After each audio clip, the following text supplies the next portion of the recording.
레위기서 19장, 21장입니다.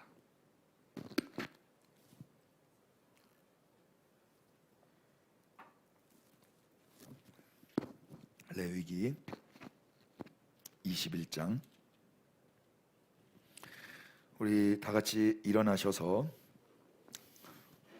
1절부터 우리 6절까지만 다 같이 읽겠습니다. 시작. 여호와께서 모세에게 이르시되 아론의 자손 제사장들에게 말하여 이르라. 그의 백성 중에서 죽은 자를 만짐으로 말미암아 스스로를 더럽히지 말려니와 그의 살붙인 그의 어머니나 그의 아버지나 그의 아들이나 그의 딸이나 그의 형제나 출가하지 아니한 처녀인 그의 자매로 말미암아서는 몸을 더럽힐 수 있느니라. 제사장은 그의 백성의 어른인즉 자신을 더럽혀 속되게 하지 말지니라. 제사장들은 머리털을 깎아 대머리 같게 하지 말며 자기의 수염 양쪽을 깎지 말며 살을 베지 말고 그들의 하나님께 대하여 거룩하고 그들의 하나님의 이름을 욕되게 하지 말 것이며 그들은 여호와의 화제 곧 그들의 하나님의 음식을 드리는 자인즉 거룩할 것이니라. 아멘. 자리에 앉겠습니다. 혹시 5절에서 대머리에서 푹 이렇게 하신 분 혹시 계실까요? 네. 학교에서는 뭐 조금 그런 단어 나오면 막 초등학교 때 막 이렇게 막 웃고 막 그러거든요. 저도 이제 이런 내용 나오면 괜히 저도 막 재밌고 막 민망하기도 하고 그런데요. 오늘 이 말씀을 통해서 또 우리 예수님께서 하신 일이 뭔지 좀 보고 싶습니다. 21장은 제사장의 행동 규정에 대한 내용이에요. 또 제사장이라는 그 존재가 어떤 삶을 살아야 되는 것과 함께 또 어떤 사람이 제사장이 되어야 하는가에 대한 내용이 21장, 22장에 이렇게 나와 있는데 오늘은 21장만 이렇게 보도록 하겠습니다. 먼저 구조적으로 이렇게 보시면 1절부터 9절까지가 제사장의 행동에 대한 규정이고요. 또 10절부터 15절까지의 내용이 제사장 중에서도 대제사장이 있습니다. 대제사장의 행동 규정에 대한 내용이고 16절부터 23절까지가 제사장의 자격에 대해서 나와 있습니다. 그러니까 크게 세 덩어리죠. 그렇다면 대표적으로 제사장 그리고 대제사장의 행동에 어떤 규정이 있는데 공통적으로 나오는 게 있습니다. 크게 두 가지입니다. 오늘 우리가 읽었던 1절부터 6절까지의 그 답이 있는데요.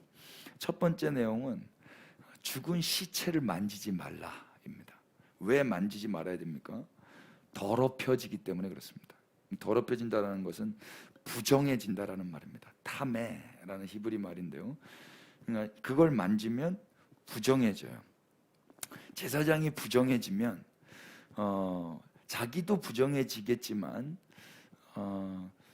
일반 백성들을 하나님께로 인도해야 될 일반 백성들의 죄의 문제를 하나님께로 가져가서 해결해 줘야 할 어떤 중매자의 역할이 이게 좀 문제가 생깁니다.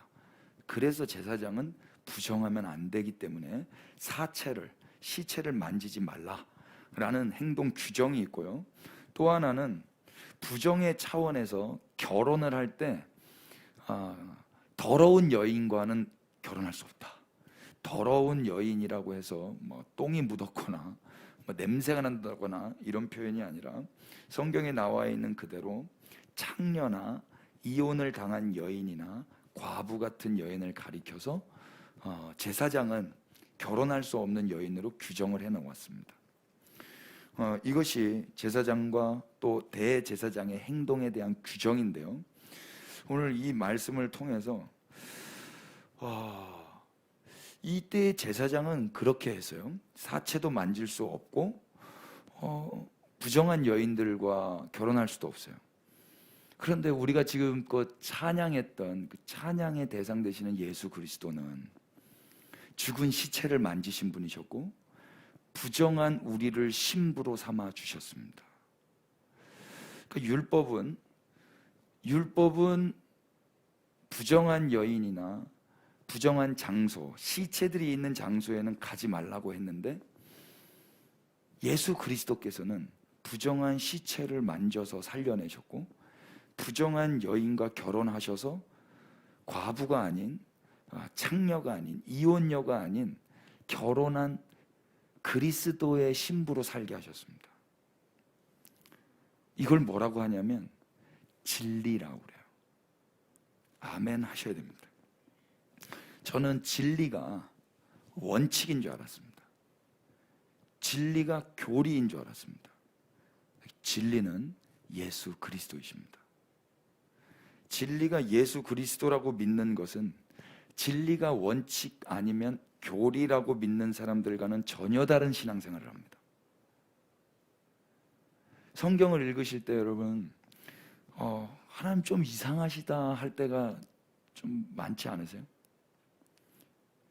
구약 성경, 특별히 예언서 같은 거 읽을 때 조금 전까지 막 심판하신다고 하셨는데 갑자기 또 회복을 말씀하시고 구원을 말씀하십니다.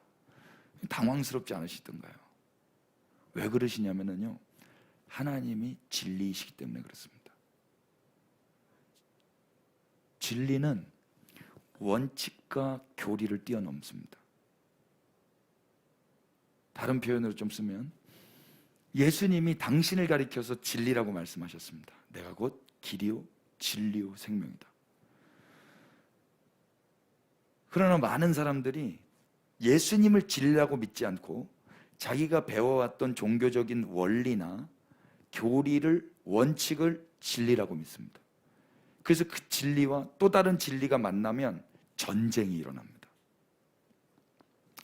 근데 예수님은 말씀하셨습니다. 네가 배운 원칙이나 어떤 이 세상의 이치대로 만들어낸 원칙이 진리가 아니고 내가 진리다.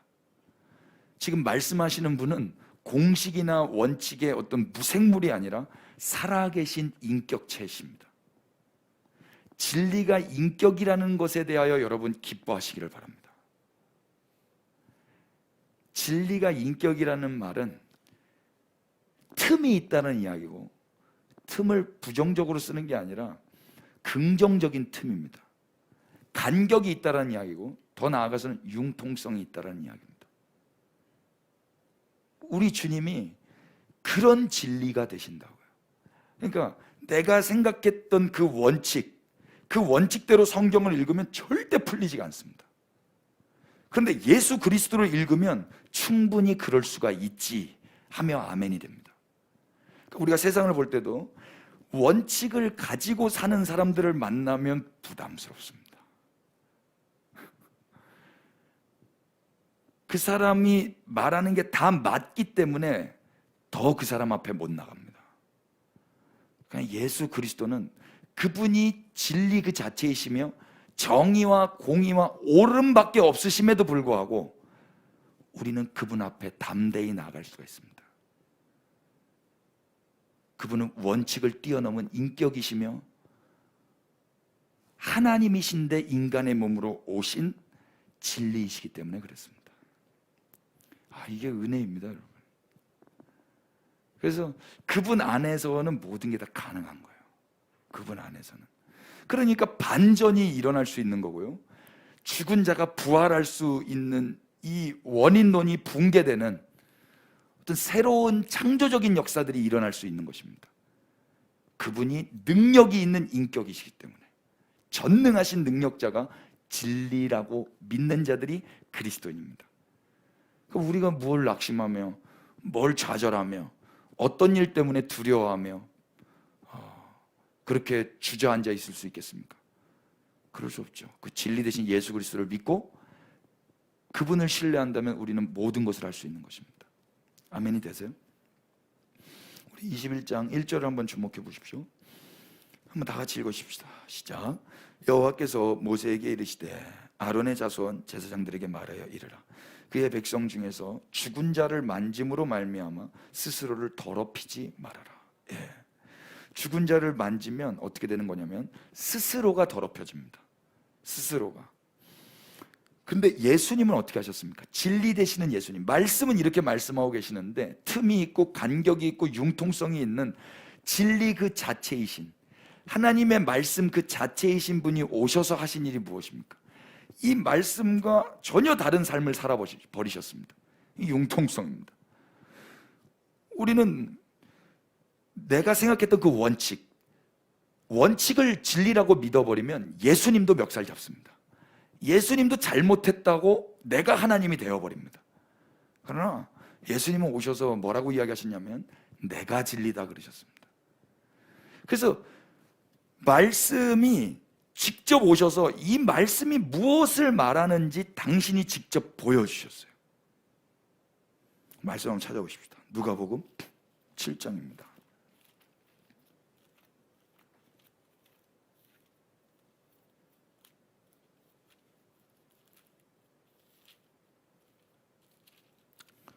누가복음 7장 11절. 이 말씀 우리 아라자매가 송구영신 때 말씀 카드 뽑아가지고 그렇게 괴로워했었던 말씀인데 우리 11절부터 한번 보실래요? 그 후에 시작. 그 후에 예수께서 나인이란 성으로 가실새 제자와 많은 무리가 동행하더니 12절 성문에 가까이 이르실 때에 사람들이 한 죽은 자를 메고 나오니 이는 한 어머니의 독자요 그의 어머니는 과부라. 그 성에 많은 사람도 그와 함께 나오거늘. 13절 주께서 과부를 보시고 불쌍히 여기사 울지 말라 하시고. 아멘. 우리 그 아라자매가 13절 말씀을 뽑은 거예요. 과부를 보시고 불쌍히 여기사 울지 말라 하시고. 이 말씀 엄청 좋은 말씀인데 아직 시집도 안 간 자매가 이 말씀을 뽑아가지고 송구영신 때 11절부터 보시면 예수님께서 나인이란 성으로 가시는데요, 제자와 많은 무리가 동행했죠. 근데 성문에 가까이 이르렀을 때 사람들이 죽은 자를 메워 나왔습니다. 그러면 레위기서의 근거 해서라면, 이 말씀의 근거 해서라면 예수님은 여기 가까이 가시면 됩니까? 안 됩니까? 안 되죠. 안 되는데 한술 더 떠서 거기에는 과부의 어머니가 계세요. 이 여인은 또 과부입니다. 부정한 여인이죠. 죽은 시체도 부정하고 어머니도 레위기 말씀에는 뭐 결혼은 아니겠지만 과부예요. 호칭 자체가. 그런데 예수님은 어떻게 하십니까? 13절 그 과부를 보시고 불쌍히 여기셨어요. 여러분, 이게 진리입니다. 그러니까 말씀은 죽은 자를 만짐으로 말미암아 스스로 더럽히지 말라라는 게 말씀이에요. 이게 원칙이에요. 교리예요. 그러나 이 말씀을 친히 말씀하신 진리 되신 예수님은 어떻게 하셨냐면 가까이 가서 불쌍히 여기셨어요. 그리고 어떻게 하십니까? 14절 가까이 가서 시작. 가까이 가서 그 관에 손을 대시니 맨 자들이 서는지라. 예수께서 이르시되 청년아 내가 너에게 말하노니 일어나라 하십니다. 아멘. 예수님이 레위기서 말씀 모르셨을까요? 아시죠? 이 말씀을 하신 분이신데요, 이 말씀을 주신 분이시라고 저는 믿습니다. 근데 그분이 이 구약 성경 레위기 21장에는 왜 이렇게 말하시고 당신의 삶은 왜 이렇게 사십니까? 여기에 융통성이 있어요. 그분이 원칙을 넘어 교리를 넘어 그분 자체가 말씀이시며 그분 자체가 이 제사장이 왜 있어야 되는지, 이스라엘의 제사장이 왜 존재해야 되는지를 당신의 삶으로 보여주시기 위하여 그냥 만져버리는 거예요. 제사장이 왜 있어야 됐죠? 제사장은 왜 부정하면 안 됐었죠? 죄의 결과가 다 사망입니다. 그래서 그 사망에 이르는 자들을 사망에 이르지 하지 않도록 제사장이라는 사람을 하나님이 구별하여 세우시고 하나님의 그 용납하심과 은혜로 말미암아 이들을 살려내기 위해서 제사장은 부정한 시체를 만지면 안 되는 존재로 살아가야 했었던 거예요. 그런데 예수님은 이 땅에 오셔서 뭘 하셨냐면 부정한 시체에 손을 대버리신단 말입니다. 하지 말라는 걸 왜 하시는 겁니까? 이 삶을 통하여서 결국에는 어떻게 해야 죽은 시체가 살아나게 되는지를 보여주시는 거예요. 이 말씀을 그냥 원칙과 교리로만 이해했던 사람들에게 이 과정이 어떤 일이 있고 하나님이 어떤 사랑과 어떤 신묘막측한 능력으로 말미암아 사람이 살아나게 되는지를 진리가 직접 오셔서 보여주시는 거란 말입니다. 이해되세요?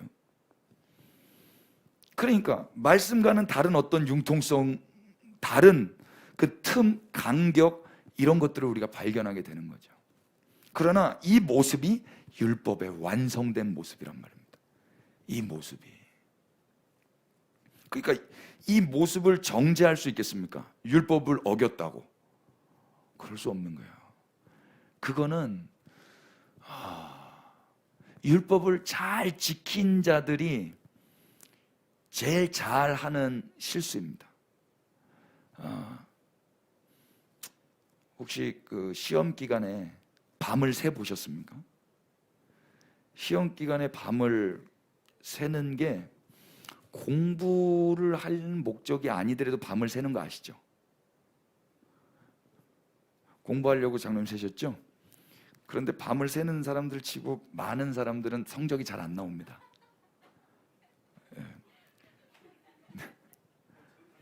네, 장로님 아니시죠? 저도 아니었어요. 저도 아니었는데, 제가 대학교 가서는 아니었는데, 이제 중고등학교 때는 그냥 새는 거예요. 그거라도 해야, 그거라도 해야 되고요. 또 그거밖에 없었고요. 그런데 성적이 나오는 건 다른 문제인 거예요. 성적이 잠을 잤으면 오히려 더 좋은 컨디션에도 볼 수가 있는데 잠을 안 자놓으니까 이게 더 성적이 안 나올 수도 있고요.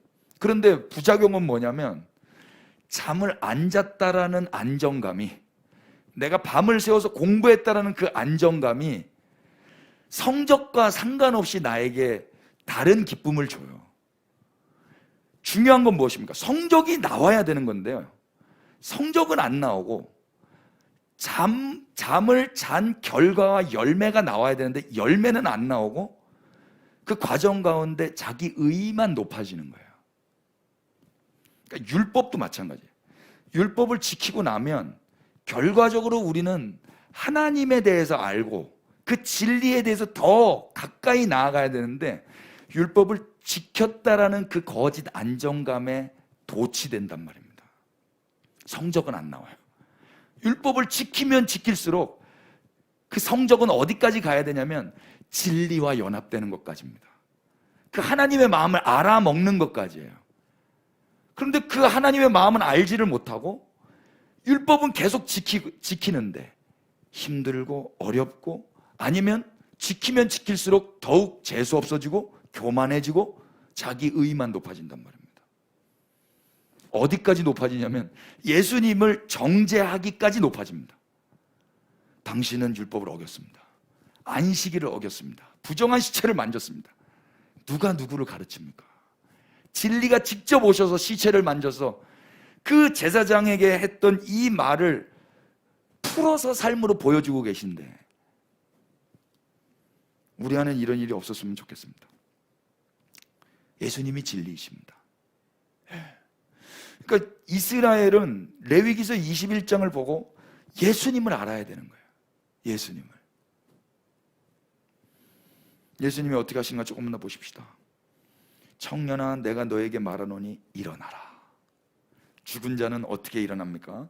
예수님의 스스로 부정케 되심으로 인하여, 스스로 부정케 되심으로 인하여 이 부정한 자가 이제 살아나게 되는 것입니다. 16절, 15절, 죽었던 자가 일어나 앉고 말도 하거늘 예수께서 그를 어머니에게 주시니 모든 사람이 두려워하며 하나님께 영광을 돌려 이르되 큰 선지자가 우리 가운데 일어나셨다 하고 또 하나님께서 자기 백성을 돌보셨다 하더라. 예수께 대한 이 소문이 온 유대와 사방에 두루 퍼지니라. 아멘. 예수님은 시체를 만지심으로 인하여 스스로 부정케 되셨어요. 그래서 구약 시대에 제사장이 부정해지지 않아서 일반 백성들이 죄에서부터 용서받는 그 모든 과정을 예수님 당신이 스스로 부정해지심으로 인하여 그 사람을 결과적으로는 살려내는 그 율법의 완성된 모습을 선물로 허락하신단 말입니다. 저는 레위기서 21장을 보면서 유대인들이 예수님을 알기를 기도했습니다. 여러분들도 레위기서를 볼 때 예수님은 스스로 더럽히시기로 결정하셨구나. 그래서 이 죽은 자를 만지셔서 죽은 자를 살리시고 당신이 우리의 주가 되셨구나. 주님을 보실 수 있게 되기를 축복합니다. 2절부터 3절 보실래요? 레위기서 21장 21절 21장 2절부터 3절입니다. 한번 다 같이 읽으십시다. 시작. 그의 살부치인 그의 어머니나 그의 아버지나 그의 아들이나 그의 딸이나 그의 형제나 출가하지 아니한 처녀인 그의 자매로 말미암아서는 몸을 더럽힐 수 있느니라. 아멘. 2절 3절에 더럽힐 수 있는 예외 조항을 또 성경이 기록하고 있습니다. 더럽힐 수 있다라면, 여러분 저는 이거 성경 또 잘못 복사된 줄 알았는데, 더럽힐 수 있느니라. 제사장이 스스로 더럽힐 수 있는 대상들이 있답니다. 이게 무슨 말입니까? 사체는 어디에 있죠? 초상집에 있습니다. 장례식장에 있습니다. 제사장들은 장례식장 못 간다라는 것이 행동 규정이었는데, 장례식장을 갈 수 있는 예외 조항이 있다 이야기예요. 누구 어머니, 아버지, 아들, 딸, 형제. 출가하지 아니한 처녀인 그의 자매로 말미암아서는 몸을 더럽힐 수 있습니다. 이게 무슨 말입니까? 초상집 갈 수 있다라는 이야기입니다. 이 사람들이 돌아가셨을 때는 그거 가서 만져도 되고 거기 가서 초상 쳐도 된다 이 이야기입니다. 그러니까 이해가 돼요. 예수님이 왜 이 21장 1절에는 분명히 스스로 더럽히지 말라고 그랬는데 왜 누가복음에는 나인성의 한 청년의 시체를 만졌을까?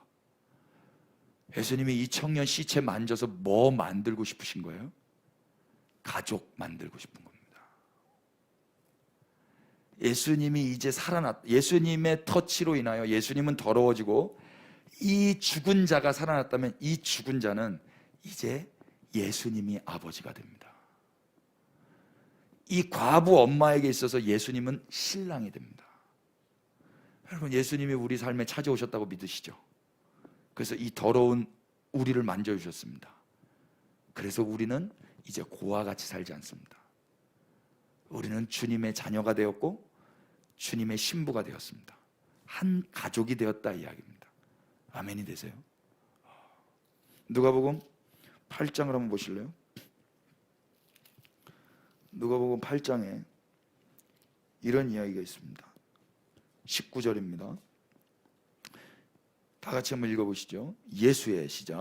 예수의 어머니와 그 동생들이 왔으나 무리로 인하여 가까이 하지 못하니 어떤 이가 알리되 당신의 어머니와 동생들이 당신을 보려고 밖에 서 있나이다.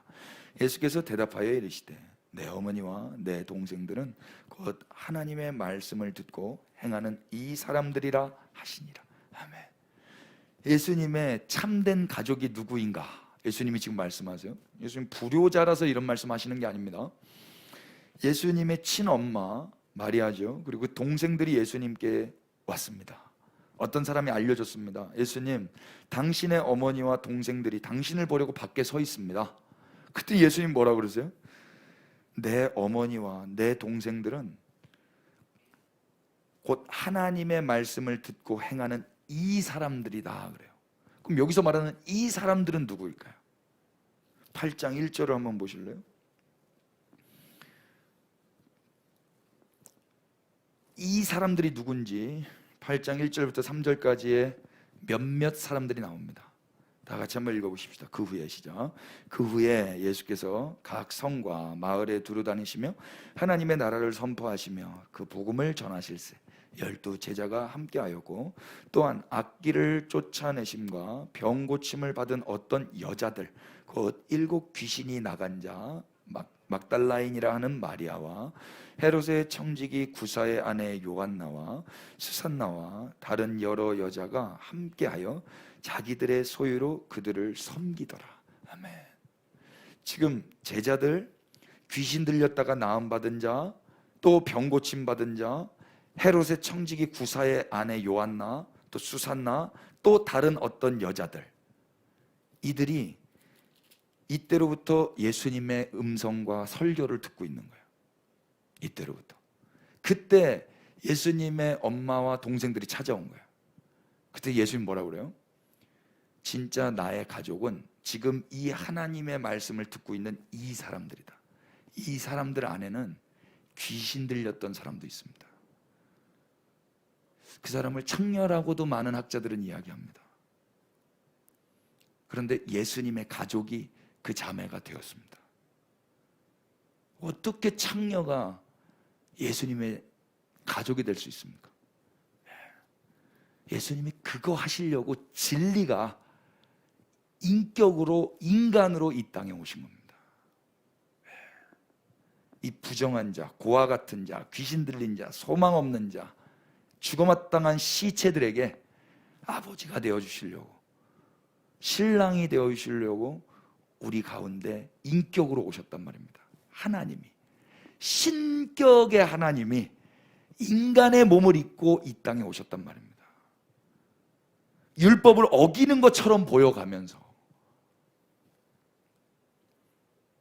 유대인들에게 이 복음을 여러분 만나시면 전해주시기를 부탁드립니다. 한 명만 만났으면 좋겠습니다. 예수님은 누구를 가족으로 간주하시는가? 죽은 자들을 가족으로 간주하십니다. 여러분 누가 가족 됐으면 좋겠어요? 요즘에 우리 애들이 아빠 우리가 아파트 살아요. 아빠는 아파트에 살지 않아. 아파트에 사는 아빠랑 가족을 하고 싶은 거예요. 친구들이랑 이렇게 비교를 하니까요. 뭐 요구하는 게 점점 많아집니다. 요구하는 게 점점 세상을 보면 볼수록 나간 시간이 많을수록 제품 안에 있는 시간보다 이제 나간 시간이 많거든요. 가족으로 저는 안 가족했으면 좋겠다 할 때도 어쩜 올지 몰라요. 그런 날 없기를 좀 바라긴 하는데, 근데 예수님은 아니셔서요. 우리는 주님의 가족이 되면 주님이 부끄러워집니다. 우리가 주님의 가족이라고 떠들고 다니면 주님 조금 그렇습니다만 주님은 우리를 가족 삼아 주셨습니다. 그게 진리입니다. 진리가 하신 일이에요. 아멘이죠. 그래서 스스로 더럽히지 말아야 될 제사장이 그 가족들을 위해서는 더럽힐 수 있는 삶을 살았던 것처럼 예수 그리스도께서도 이 땅에 오셔서 저거는 율법을 어기는 건데 저걸 통하여서 안식일에 눈먼 자를 고치고 안식일에 병든 자를 고치고 또 부정한 시체에 손을 대가지고서까지 살려내시는 이유가 결국에는 예수 한 가족 만들어버리려고 하신 거구나, 이거를 알아버린단 말이에요. 이 은혜를 지금 우리가 누렸습니다, 여러분. 그래서 예수님 뭐 하시는 거예요? 밥상을 차리시는 거예요. 가족이 되면 뭐 먹습니까? 한 밥상에 모여서 같은 밥을 먹는 거예요. 그걸 성찬이라고 그래요. 성찬. 반찬이 얼마 없어도 가족끼리 이렇게 먹는 게 행복한 거예요. 제가 우리 딸한테 톰 소여의 모험 읽어봤냐? 네, 둘째는 읽어봤고 첫째는 못 읽어봤는데, 톰이 제일 부러워하는 친구가 누군지 아냐? 허클베리 핀이에요. 그럼 허클베리 핀은 누구를 제일 부러워하게요? 톰을 부러워하죠. 왜 그런 거 아니? 허클베리 핀 같은 경우에는 아니에요? 허클베리 핀은 교육을 받지 못하는데 톰은 교육을 받거든요. 우리 애들이 지금 교육을 받는 것 때문에 괴로워하고 있어요. 교육은 누구만 받을 수 있냐면 교육자가 있는 데에서만 교육을 받을 수가 있어요. 교육자가 없는 데는 교육을 받을 수가 없어요. 어쩌면 교육자가 없는 어떤 친구를 부러워할 수 있겠죠. 나는 밥 먹기 싫어. 밥 먹을 때 이렇게 뭐 매운 것도 먹어야 되고 나물도 먹어야 되고 김치도 먹어야 되고 안 먹고 싶어. 쟤는 막 먹네. 쟤는 안 먹고 싶으면 안 먹어도 되네. 어쩌면 부러울 수 있겠죠. 아니요. 뭐가 축복인지를 모르는 거예요. 뭐가 저주인지를 모르는 거예요. 하나님이 우리에게 가족 되셔서 한 식탁 안에서 아들아 이건 먹을 수 있단다. 이건 먹으면 안 된단다. 딸아 식사에는 이렇게 예절을 가지고 먹어야 된단다. 이렇게 하나님이 가르쳐 주는 걸 간섭이 아니라 관심으로 받으시기를 축복합니다. 이게 가족 관계가 되었기 때문에 간섭이 아닌 관심을 가진 아버지의 충고로 듣는 거예요. 예수님이 누구에게 이 식탁을 차려주셨냐면 첫 번째 제자들에게 식탁을 차렸습니다. 이 제자들은 범인들이었습니다. 막 세상에서 공부 잘하고 세상에서 예의 범절을 잘 지켰던 사람들이라기보다도 바닷일 하시던 분들이셨고 또 어떤 분들은 세리셨습니다. 그분들은 같이 식탁에 앉으면 자기의 어떤 스타일들이 다 나오실 거예요. 근데 예수님이 하나씩 가르쳐 주신 다음에 식탁에 초대하시지 않았습니다. 너 저기 비린내 나니까 저기서 손 소독하고 오렴. 이렇게 준비가 된 다음에 그 식탁에 초대하신 게 아니라 예수님이 그냥 잡아가지고 가족을 삼아버리고 식탁을 차려버리셨습니다. 그리고 밥을 먹이시는 거예요. 손수. 그걸 성찬이라고 합니다. 헌법에 보니까요, 우리 교단 헌법으로 알고 있고 또 일반적인 교회 법에 따르면 성찬은요 세례교인이 받아야 됩니다. 세례교인. 근데 성경을 보니까요 예수님은 세례교인만 성찬하지 않으셨다. 세례교인을 뭐라고 그러냐면 준비된 자라고 그래요. 성찬을 받아도 괜찮은 자라고 합니다. 근데 예수님은 성찬을 받으면 안 될 사람들과 성찬을 하셨습니다. 그게 최후의 만찬이었어요. 말씀 한번 찾아보십시오. 누가복음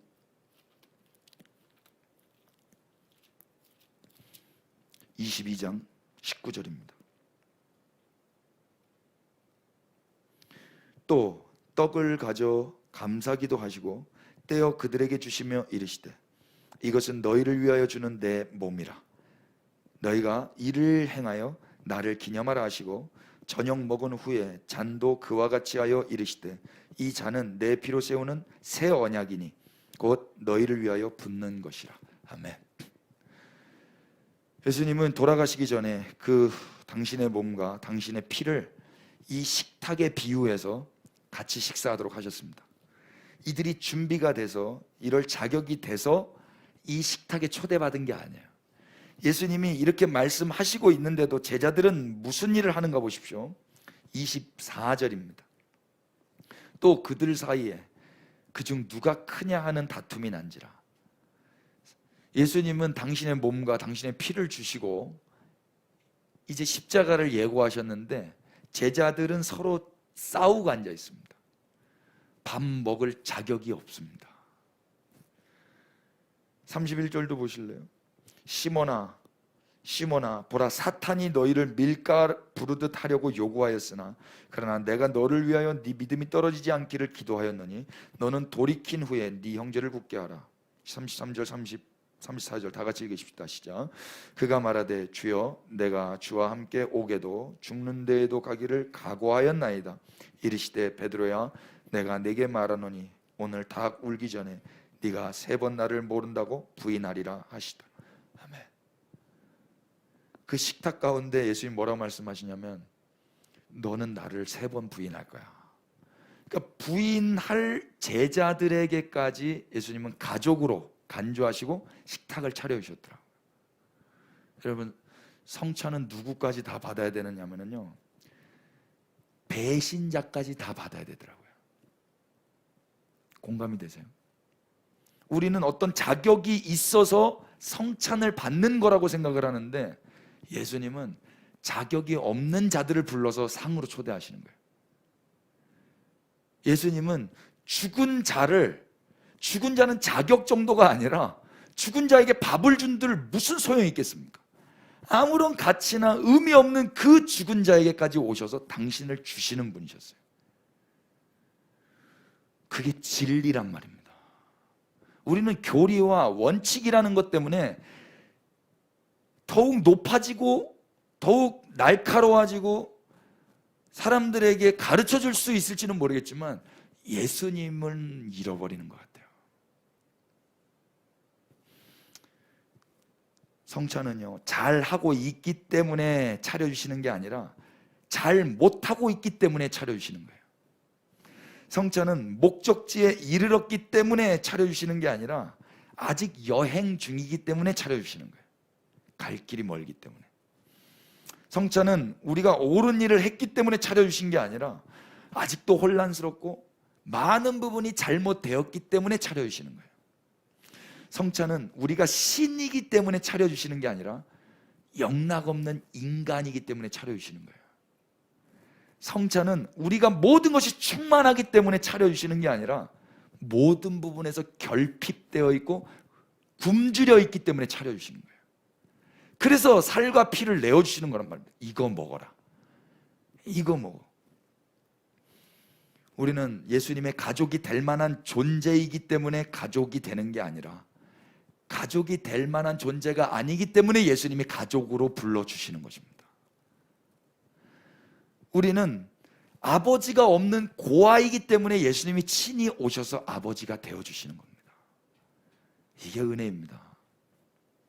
근데 우리는 어떻게 생각하냐면, 내가 자녀다운 모습을 잘 만들어서 아버지를 내가 내 삶 가운데 얻어내려고 그러고 있는 거예요. 율법을 다 지켜서 밤을 새워서 성적을 내려고 하고 있단 말입니다. 하나님이 행하신 일은 뭔데요? 하나님이 행하시는 일은 정반대로. 그래서 우리는 자랑을 아무것도 못하고 하나님만 영광과 찬양을 받으실 수 있도록 예수 그리스도께서 이 말씀을 다 이루시는 거예요. 아멘이 되세요? 레위기서 21장, 이제 대머리 이야기 좀 하시죠. 5절입니다. 제사장들은 머리털을 깎아 대머리 같게 하지 말며 자기의 수염 양쪽을 깎지 말며 살을 베지 말아라.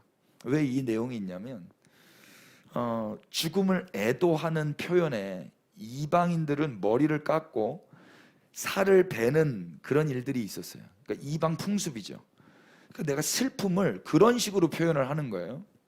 그런데 제사장들은 그런 죽음을 애도하는 이방 종교 풍습을 따르지 말라라는 그런 하나님의 명령이셨어요. 왜 그래야 됩니까? 6절 보십시오. 그들의 하나님께 대하여 거룩하고 그들의 하나님의 이름을 욕되게 하지 말 것이며 그들은 하나님 여호와의 화제 곧 그들의 하나님의 음식을 드리는 자인지 거룩할 것이라.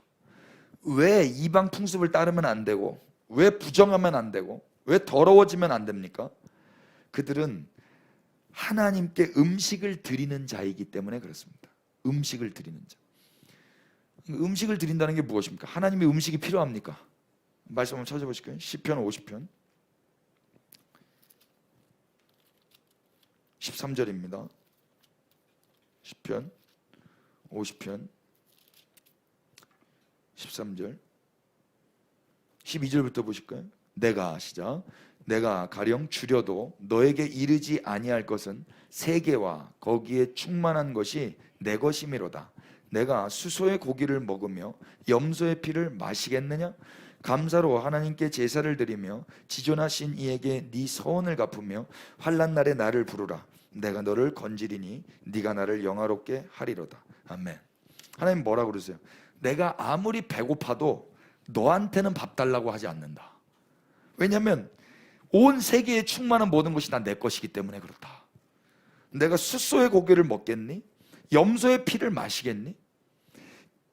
그러니까 하나님께서는 제사의 제도는 허락하셨지만 인간들은 그 제사의 제도 너머에 계시는 원칙과 교리 너머에 계시는 진리 대신 하나님을 뵀어야 되는데 진리 대신 하나님은 온데간데 없고 원칙과 교리만 지키는 걸로 하나님의 사람으로서의 의무를 다했다고 착각을 하게 되는 거예요. 하나님 뭐라고 그랬어요? 나는 수소의 고기를 먹는 자가 아니고 염소의 피를 마시는 자가 아니다. 그런데 레위기서 21장 6절에 따르면 하나님은 음식을 받으시는 분이세요. 그 제사, 모든 제사는 다 음식이 올려지는 거예요. 제물이라는 것은요. 이거 왜 이렇게 한 겁니까? 하나님이 받으시는 제물, 그 음식은 무엇이고 누구십니까? 예수님이 이 땅에 오셔서 그래서 하나님이 받으실 만한 음식으로 제물로 그렇게 죽임당하신 거예요. 진리가 오셔서 이걸 이루셨단 말입니다. 그리고 그 음식을 당신이 친히 음식이 되셔서 하나님도 받으시고 이 세상의 그 가족 같지 않은 가족들에게도 다 나누어 주신 거예요. 우리는 그 음식을 먹고 예수라는 그 음식을 먹고 하나님을 예배하고 있는 것입니다. 예배할 때도 우리가 아까 어떻게 기도했습니까? 영과 진리 안에서 예배하는 거라고 그랬죠. 율법을 지키는 게 예배가 아니란 말입니다. 수요일 날 나오는 거, 성경 읽기 하는 거, 매우 귀한 일입니다. 이거 하십시오. 하셔야 되는데 진리 대신 예수님 안에서 예수님과 교제함 없이 예수님으로 말미암아 아니라 나로 말미암아 한다면 결국 하나님 그러실 겁니다. 내가 음식이 부족하니? 내가 수소의 고기가 필요하니? 내가 너의 열심히 뭐가 필요해서 너에게 이거를 강요했던 거니? 우리는 당황스럽죠. 하나님 왜 그러세요? 이렇게 열심히 했는데 저한테 왜 이러세요? 첫 단추부터 잘못 껴졌습니다. 이 말씀 다시 한번 찾아보시죠. 로마서 11장입니다.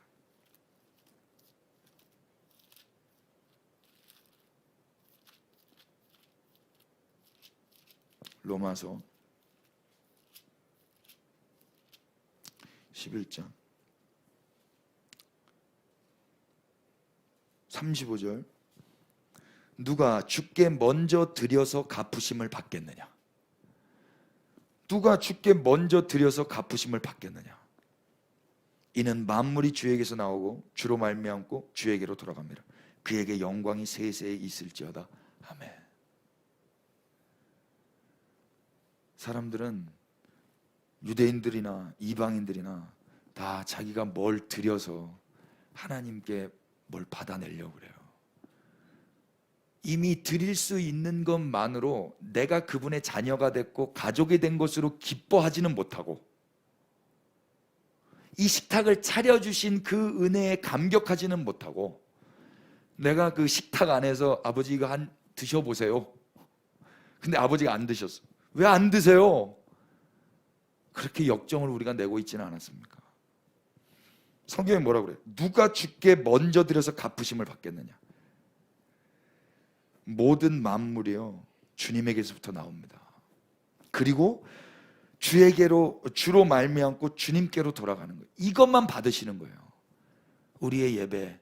내가 이렇게 예배 드렸는데 왜 나에게 복을 안 주십니까? 제가 오늘도 카톡에 어떤 분이 밑도 끝도 없이 그분의 교회 사진과 그 밑에 뭐 100배의 축복이 있는 한 해 뭐 이런 표어로 저한테 카톡이 왔어요. 제가 아무 말도 안 하고 그냥 계속 있었는데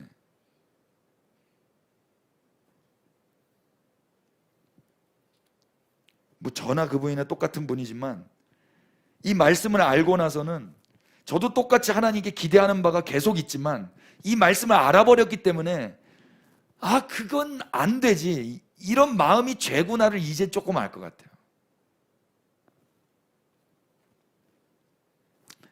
하나님께서 그럼 받으시는 그 음식은 무엇이겠습니까? 우리 히브리서 4장을 한번 보십시오. 히브리서 4장부터 한번 복음 마무리하시겠습니다. 4장 14절입니다. 그러므로 우리에게 큰 대제사장이 계시니 승천하신 이 곧 하나님의 아들 예수시라. 우리가 믿는 도리를 굳게 잡을지어다. 대제사장이 있답니까 없답니까? 있습니다. 그분이 예수 그리스도십니다. 우리에게 있는 대제사장은 우리의 연약함을 동정하지 못하실 리가 아니요 모든 일에 우리와 똑같이 시험을 받으신 이로되 죄는 없으시로다. 그러므로 우리가 긍휼하심을 받고 때를 따라 돕는 은혜를 얻기 위하여 은혜의 보좌 앞에 담대히 나아갈 것이니라. 아멘. 여러분, 이 말씀이 정말 은혜가 되셨으면 좋겠는데요, 이제 우리는 하나님 앞에 나아갈 수 있는 길이 생긴 겁니다. 이 대제사장 때문에요. 대제사장이 우리를, 시체 같은 우리를 만져주셨기 때문에, 그리고 우리에게 밥을 차려주셨기 때문에, 그 밥상에 자기의 몸과 자기의 피를 흘려주셔서 먹으라고 내어주셨기 때문에 우리는 이제 비로소 이 은혜의 보좌 앞으로 담대히 나아갈 수 있는 은혜를 누린단 말입니다. 그래서 아까 그 찬양하면서 예수님밖에 없다고 찬양한 거예요. 예수님이 아니었다면 우리는 예배를 못 드려요. 우리가 드리는 예배는 다 우상 숭배가 될 거예요. 모든 것이 다. 결국 그것이 다 내가 먼저 드려서 하나님으로부터 갚으심을 기대하는 예배거든요. 7장도 보세요. 7장 23절 보십시오. 23절 24절 다 같이 보십시다. 시작. 제사장 된 그들의 수요가 많은 것은 죽음으로 말미암아 항상 잊지 못함이로되. 23절만 먼저 보실게요. 제사장 된 사람들이 적습니까 많습니까? 많습니다. 이유가 뭐라고 그래요? 그 사람들은 다 죽습니다. 그래서 항상 잊지 못합니다. 항상 잊지 못하면 어떻게 될까요? 제사장들이 항상 잊지 못하면 백성들의 죄는 항상 잊게 되는 것입니다. 이해되세요? 제사장을 통해서만 백성들은 죄를 해결받거든요. 하나님과 백성이 다이렉트로 연결이 안 되기 때문에. 그런데 이 가운데 중매 역할을 해야 되는 제사장들은 항상 있을 수가 없어요. 그러면 이 백성들은 어떻게 되는 겁니까? 항상 죄 가운데 있을 가능성이 있는 거죠.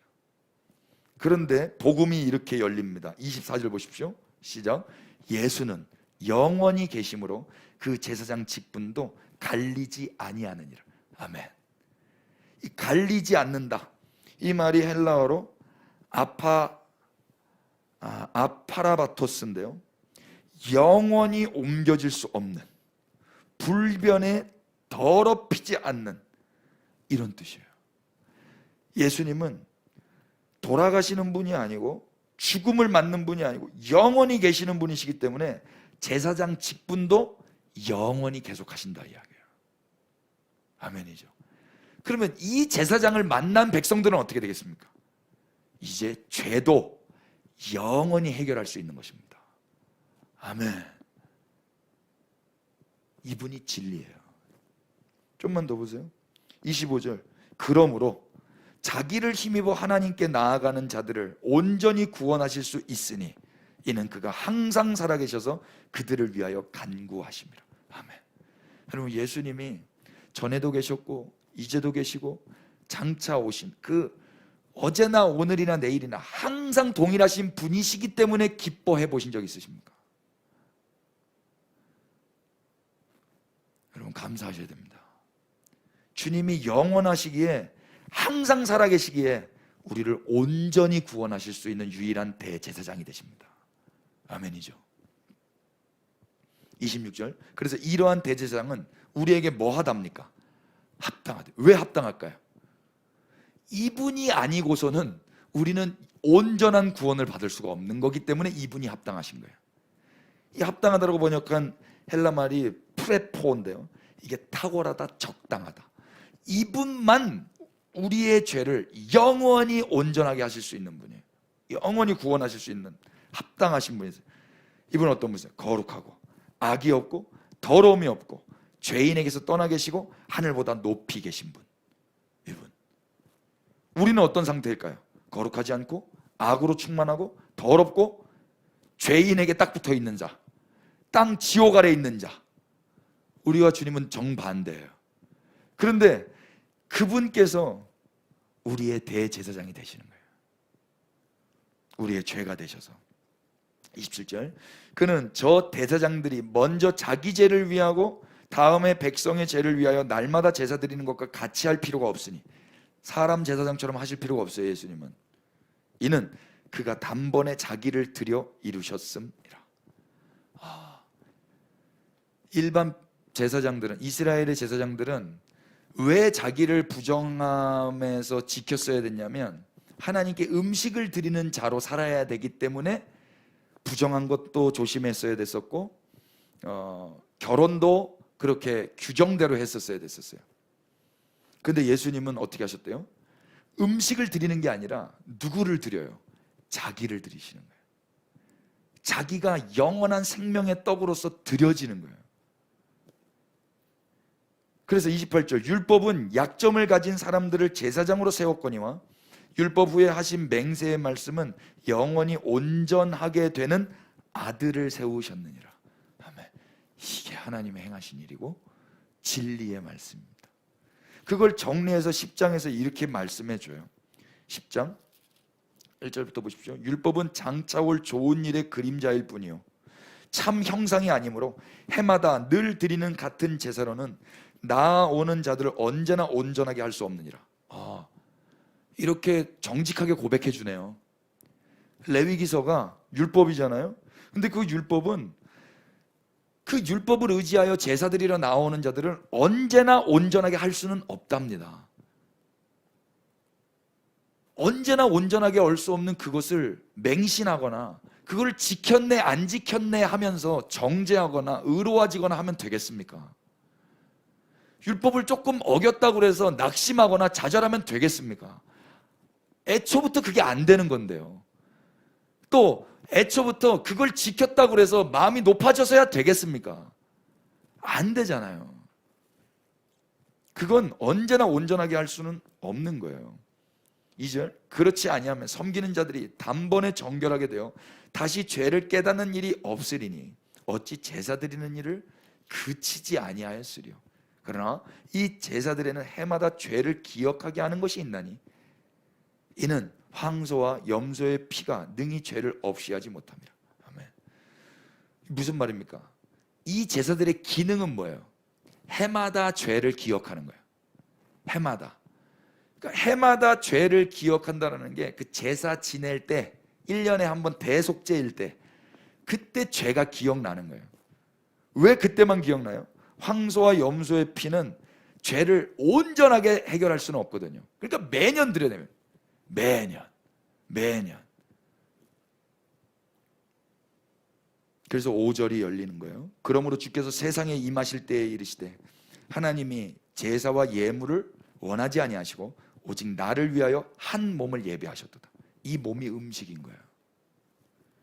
번제와 속죄제는 기뻐하지 아니하시나니 이에 내가 말하기를 하나님이여 보시옵소서 두루마리 책에 나를 가리켜 기록된 것과 같이 하나님의 뜻을 행하러 왔나이다 하셨느니라. 위에 말씀하시기를 주께서는 제사와 예물과 번제와 속죄제는 원하지도 아니하고 기뻐하지도 아니하신다 하셨고 이는 다 율법을 따라 드리는 것이라. 그 후에 말씀하시기를 보시옵소서 내가 하나님의 뜻을 행하러 왔나이다 하셨으니 그 첫째 것을 폐하심은 둘째 것을 세우려 하심이라. 10절 다 같이 읽으십시다. 시작. 이 뜻을 따라 예수 그리스도의 몸을 단번에 들이심으로 말미암아 우리가 거룩함을 얻었노라. 아멘. 레위기서 21장에 그 대머리처럼 머리 깎지 않고 이방 종교의 풍습을 따르지 않고 정결예를 지키면서 스스로 더럽히지 않아야 되는 그 이유가 뭐였어요? 하나님께 음식을 드리는 자이기 때문에 그랬죠. 하나님께 음식을 드려야 돼. 그 음식은 뭐예요? 다 제사 이야기인 거예요. 화제를 통하여, 번제를 통하여, 화목제를 통하여, 속죄제, 속건제를 통하여 하나님이 다 받으시는 거예요. 그런데 예수 그리스도 안에서 어떤 일이 일어났냐면 이제 예수님이 제물이 되시고 대제사장인데 그분이 또 직접 제물이 되시고 자기의 몸을 들여 하나님의 음식이 되셨어요. 하나님의 음식. 우리에게도 음식이 되셨는데 하나님에게도 음식이 되셨단 말입니다. 그래서 11절 제사장마다 매일 서서 섬기며 자주 같은 제사를 드리되 이 제사는 언제나 죄를 없게 하지는 못하거니와 오직 그리스도는 죄를 위하여 한 영원한 제사를 드리시고 하나님 우편에 앉으사 그 후에 자기 원수들을 자기 발등상이 되게 하실 때까지 기다리시나니 그가 거룩하게 된 자들을 한 번의 제사로 영원히 온전하게 하셨느니라. 또한 성령이 우리에게 증언하시되 주께서 이르시되 그날 후로는 그들과 맺을 언약이 이것이라 하시고 내 법을 그들의 마음에 두고 그들의 생각에 기록하리라 하신 후에 나같이 17, 18절입니다. 시작.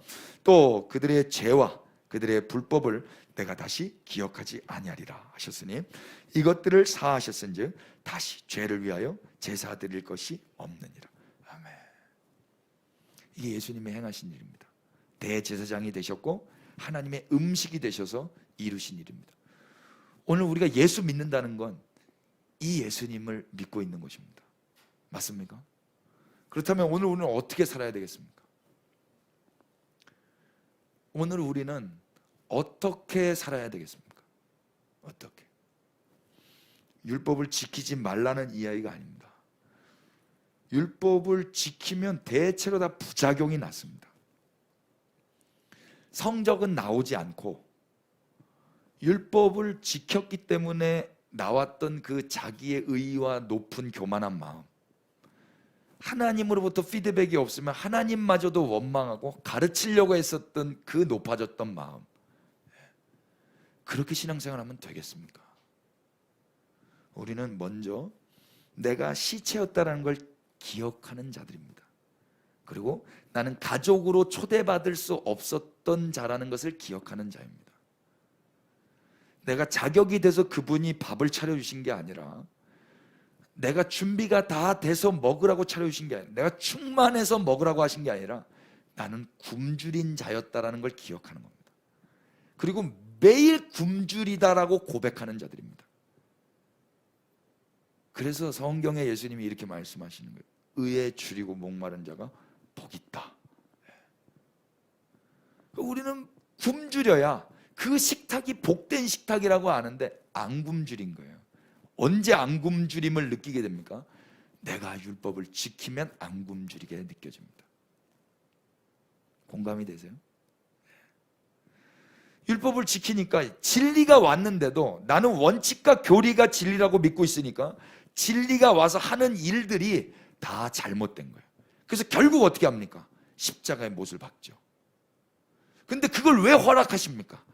거기까지 죄인이라는 것을 알아야 되는 것입니다. 야, 나는 진리를 믿고 있는 줄 알았는데 결국에는 진리가 와도 죽이는 원칙주의자구나, 교리주의자구나, 율법주의자구나. 이걸 알려면 진리를 죽여야 되는 거거든요. 그래서 예수님이 거기서 죽임 당하시고 대제사장으로 다 이뤄 놓으시는 거예요. 다 이뤄 놓으시고 부활하시는 거예요. 그분이 부활하시면 우리는 뭘 얻습니까? 로마서 말씀을 찾아보고 마무리하십시다. 로마서 4장입니다.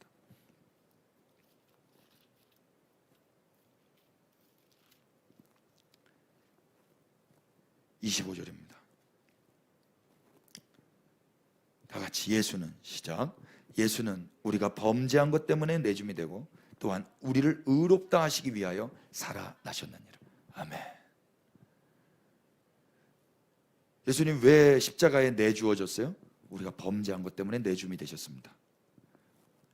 그런데 우리를 무엇 하시기 위하여 부활하셨습니까? 의롭다 하시기 위하여. 이게 칭의입니다. 칭의는 우리가 한 일이 아무것도 없습니다.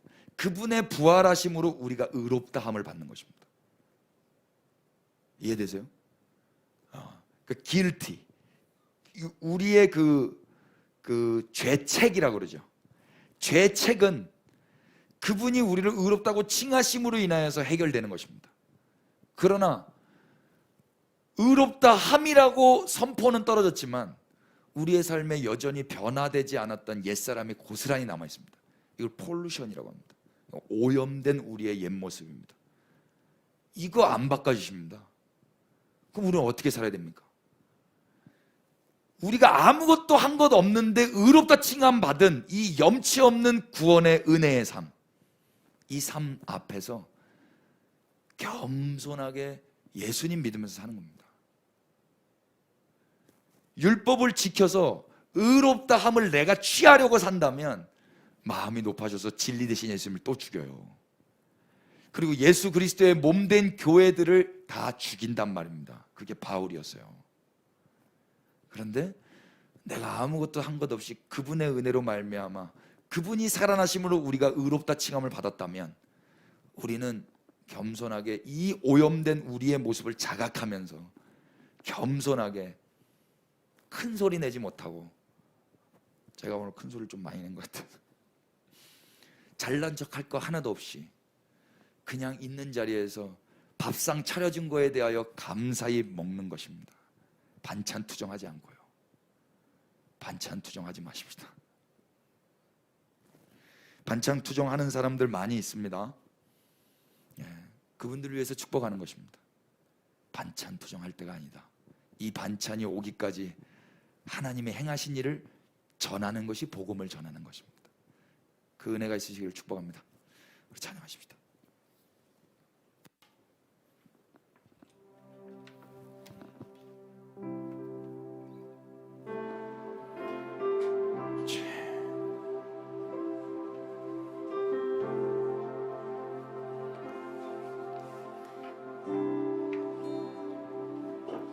부드러운 주의 사랑에서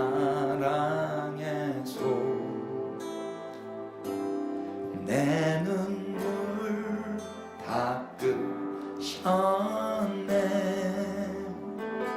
깊은 수렁에서 나를 붙들어 건지시고 영원한 생명길로 이끄셨네. 부드러운 주의 사랑에서 내 눈물 닦으셨네. 깊은 수렁에서 나를 붙들어 건지시고 영원한 생명길로 이끄셨네. 할렐루야. 주를 더욱 사랑 내 평생 살 동안 주만 찬양하리.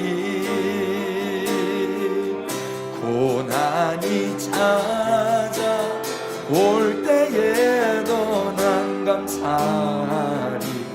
주가 내 곁에 계시니까. 다시 한 번 더. 부드러운 주의 사랑에서 내 눈물 닦으셨네. 깊은 수렁에서 나를 붙들어 건지시고 영원한 생명길로 이끄셨네.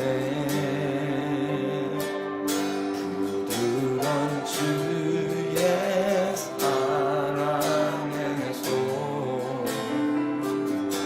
내 눈물 닦으셨네.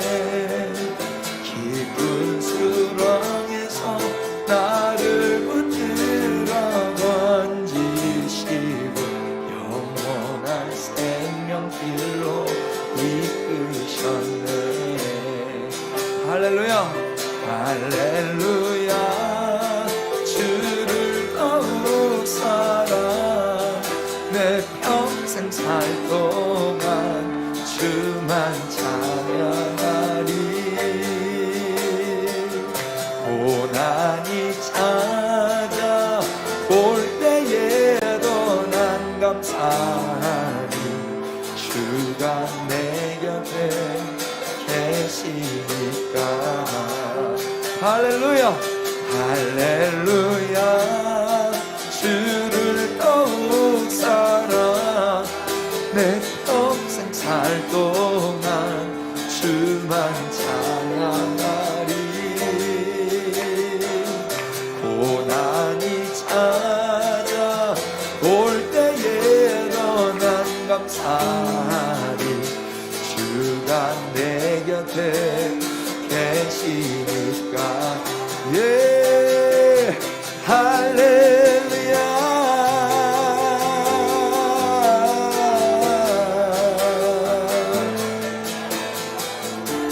주만 찬양하리 고난이 찾아올 때에도 난 감사하리 주가 내 곁에 우리 다시 한 번 더 찬양합시다 예 할렐루야 할렐루야 주를 더욱 사랑 내 평생 살 동안 주만 찬양하리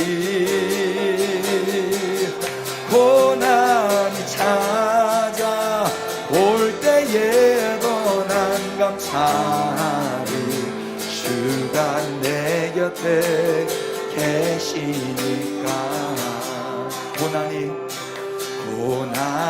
찾아올 때에도 난 감사하리 주가 내 곁에 계시니까 고난이 찾아올 때에도 난 감사하리 주가 내 곁에 계시니까 주가 내 곁에 계시니까 주가 내 곁에 계시니까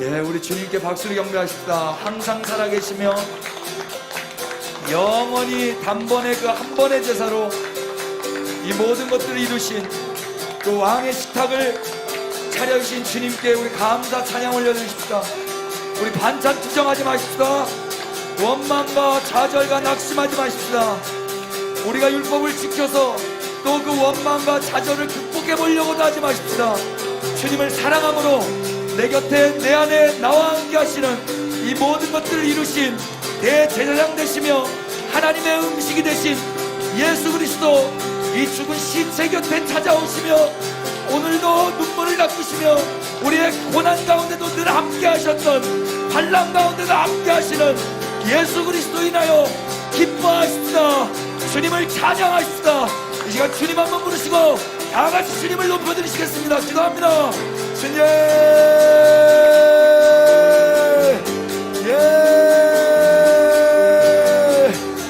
오 주님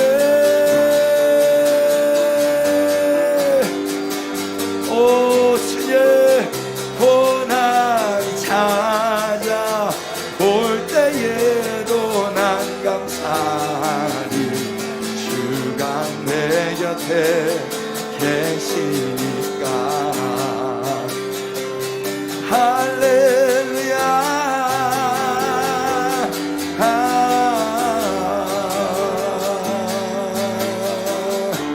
주만 찬양하리 고난이 찾아올 때에도 난 감사하리 주가 내 곁에 계시니까 예 할렐루야 예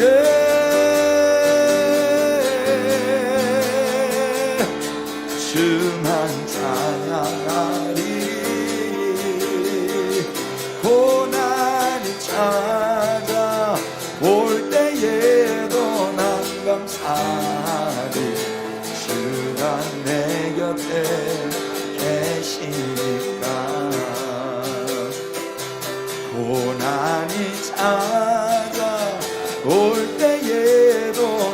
감사리 주가 내 곁에 계시니까.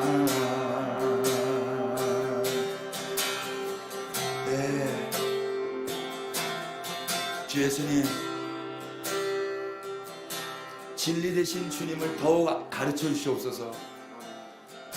그 말씀 앞에 더욱 겸손하게 주님을 뵙고 주님의 행하신 일, 그 은혜에 감격하며 겸손히 엎드려 주님을 찬양하며 높여드리는 삶을 살게 하여 주시옵소서.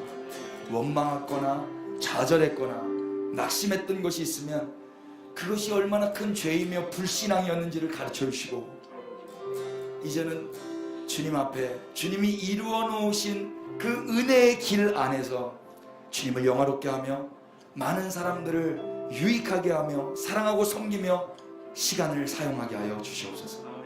주님이 내 곁에 계시고 내 안에 계시고 늘 함께 하시는 그 왕의 식탁을 차려주신 주님이시라는 것을 기억하게 하셔서, 내가 굶주렸을 때, 내가 준비 안 됐을 때, 내가 방황하고 있을 때, 여전히 가족이 없고 고와 같이 방황할 때 주님이 이 모든 것들을 은혜로 허락하심에 내가 지금 오늘도 여기에 있음을 기억하게 하여 주시옵소서.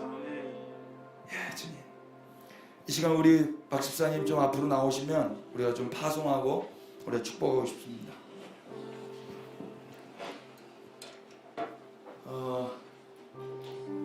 박유현 집사님이 이제 내일 모레 출국합니다. 앞으로 좀 나오시고요. 우리 박 집사님이 이제 또 한 7주 정도 이 땅을 떠나십니다. 여러분 좀 축복해 주십시오. 가까이 나오셔서 기도하실 수 있는 분들은 기도하시고 제가 마무리하도록 하겠습니다. 주님이 함께 하십니다. 우리 축복하고 우리 나팔을 부시고 우리 박 집사님과 또 우리 바다자매를 축복하면서 또 그 생명 축복하면서 다 같이 주님 한 모르고 기도하십시다. 주님 아버지 감사합니다. 이 아들을 통하여 영광을 받으시옵소서, 찬양을 받으시옵소서, 높임을 받으시옵소서. 오 주님, 가는 곳곳마다 하나님 나라와 영광을 위하여 걷게 하옵소서. 하나님, 연약합니다, 부족합니다, 궁핍합니다, 갈급합니다, 배고픕니다, 추렸습니다. 주님 목마릅니다. 그래서 주님이 필요합니다. 그래서 주님이 찾아오신 줄로 믿습니다. 주님, 겸손하게 주님이 지금껏 인도하신 그 은혜에 감격하며 감사하며 감탄하며 보내시는 땅에서 그렇게 진리 되신 주님을 높여드리며 더 주님과 교제하며 그 땅에서 해야 할 일을 잘 감당하게 하여 주시옵소서. 오 주님, 두고 가는 가정을 주님 손에 맡깁니다. 하나님, 복중에 있는 태아를 주님 손에 맡깁니다. 주님 함께 하여 주실 줄로 믿습니다. 어떤 날 어떤 고난 환난도 지금까지 잘 견뎌냈습니다. 주님, 앞으로도 주님 함께 하셔서 눈물을 닦으시며 격려하시며 하나님의 음식이 되셔서 또 우리를 먹이시고 일용할 양식이 되셔서 매일매일 살아가게 하실 주님을 기대합니다. 주님, 선하게 역사하여 주시옵소서. 이 아들과 저 딸과 복중에 귀한 생명들을 기르시고 양육하시며 보호하실 주님께 의탁하오니 선하게 역사하여 주시옵소서. 오 주 예수님, 하나님께서 뜻하신 바가 있어 또 길을 떠나게 하시는 줄로 믿습니다. 주님, 이 믿음 안에 파송하오니 주님 선하게 인도하여 주시옵소서. 하나님, 머리에서부터 발끝까지 주장하여 주시옵소서. 연약한 부분 주님 누구보다 잘 아시는 주님이 만져 주옵소서. 홀로 객지에서 먼 바다, 그 끝도 없는 바다 가운데 혼자 있을지라도 주님은 거기에도 함께 계시는 줄로 믿습니다. 주님이 함께 계시기에 또 다 이루신 주님의 그 대제사장 되심과 하나님의 음식 되시는 그 은혜가 이 아들 가는 곳곳마다 누리게 하시며 경험케 하시며 주를 찬송하게 하여 주옵소서.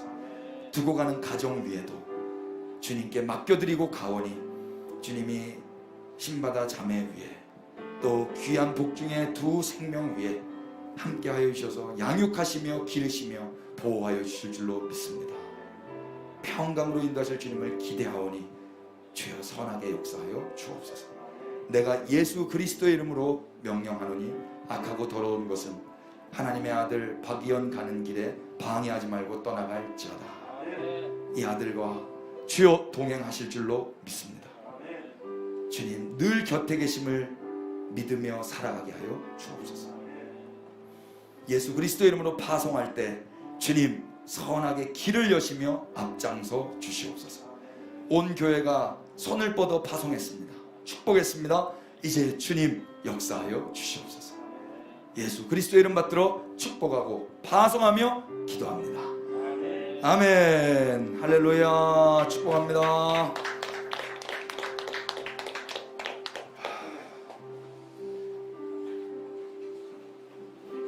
이 시간에는 제가 기도하고 마무리하도록 하겠습니다.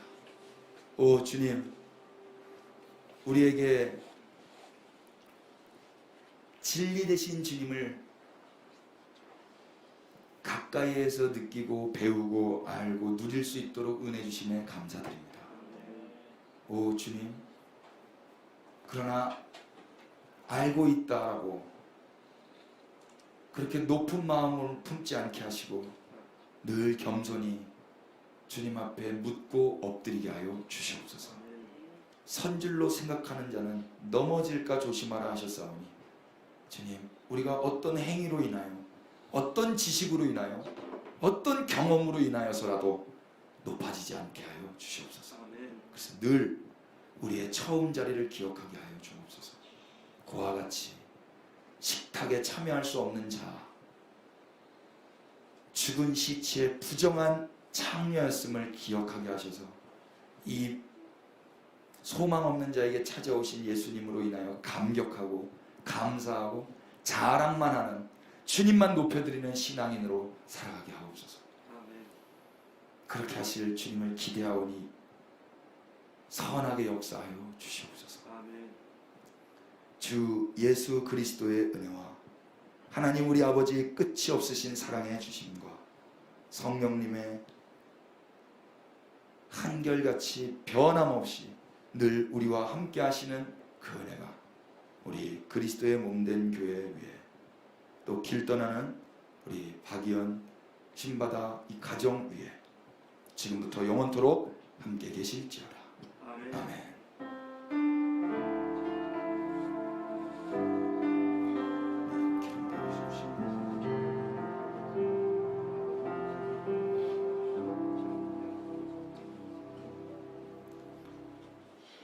할렐루야. 우리 주님의 박수를 찬양하십시다.